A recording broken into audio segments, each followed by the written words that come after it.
Hello दोस्तों, कैसे हो आप सभी। आज मैं आपके लिए कहानी लेकर आई हूँ सावन की कोथली। विभा का मन आज बहुत बेचैन हो रहा था। उसे अपने मम्मी पापा भाई की बहुत याद आ रही थी। आज सुबह सुबह उसकी जेठानी का भाई उसका सावन का सिंधारा देकर गया था। उसकी आंखें बार बार भर कर आ रही थी। उसकी शादी को 6 महीने ही हुए थे कि मम्मी पापा एक शादी अटेंड करने के लिए जा रहे थे और गाड़ी का एक्सीडेंट हो गया। मम्मी पापा तो वहीं अलविदा कह गए। भाई के बहुत चोटें आई थी। 15 दिन तक वह अस्पताल में दर्द में तड़पता रहा। डॉक्टर उसे बचा नहीं पाए और मेरा मायका जिंदगी भर के लिए ख़त्म हो गया। मैं सोच रही थी मेरे मम्मी पापा होते, भाई होता तो आज मेरा भी सावन का सिंधारा आता। पर अब कौन देने आएगा। सासू माँ और जिठानी भी समझ रही थी। सासू माँ उसके कमरे में आई और सिर पर हाथ फेरते हुए कहने लगी, विवाह बेटा चलो, जो तुम्हें चाहिए मैं बाजार से दिलवा लाती हूँ। साड़ी, चूड़ी, मेकअप का सामान, चुटकी, पाजेब। तो मेरी आंखों में आंसू आ गए और मैं सासू माँ की गोदी में सिर रखकर फुट फुट कर रोने लगी। मम्मी जी, मुझे सामान नहीं, भाई चाहिए। बेटा, कहाँ से लाकर दूँ तुझे भाई।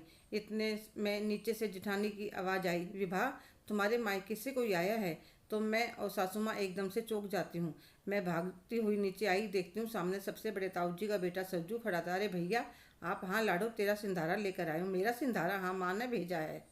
और मुझे कहता है, देख विभा, तुझे पता है हमारा ज़्यादा हिसाब किताब नहीं है, इसलिए थोड़ा ही ला पाया हूँ। इतने में मेरी सासू माँ बोल पड़ी, अरे भाई, सामान का मोल नहीं होता, इंसान का मोल होता है। नहीं तो बाजार से कोई भी खरीद कर खा ले। कोई क्यों त्योहार पर अपने भाई का इंतजार करेगा। और मेरी बहू तो किस्मत वाली है जो तेरे जैसा इसका भाई है। और वह बड़ी बहू को चाय नाश्ता बनाने के लिए कहते हुए चाय नाश्ता करके विभा को, उसकी सासू माँ और जिठानी को सबको मान के 10-10 रुपए देकर चला जाता है। सासू माँ सामान खोलकर देखते, उसमें गुलगुले, पतासे, केले, घेवर, नमक पारे, एक डिब्बी चूड़ी की, मेहंदी, बिंदी का पत्ता और 2 सूट होते हैं। विभा एक बार फिर से सासू माँ और जिठानी की तरफ देखा कि सामान को देखकर कहीं कुछ कहने ना लगे। पर वे दोनों तो तारीफ करती नहीं थक रही थी।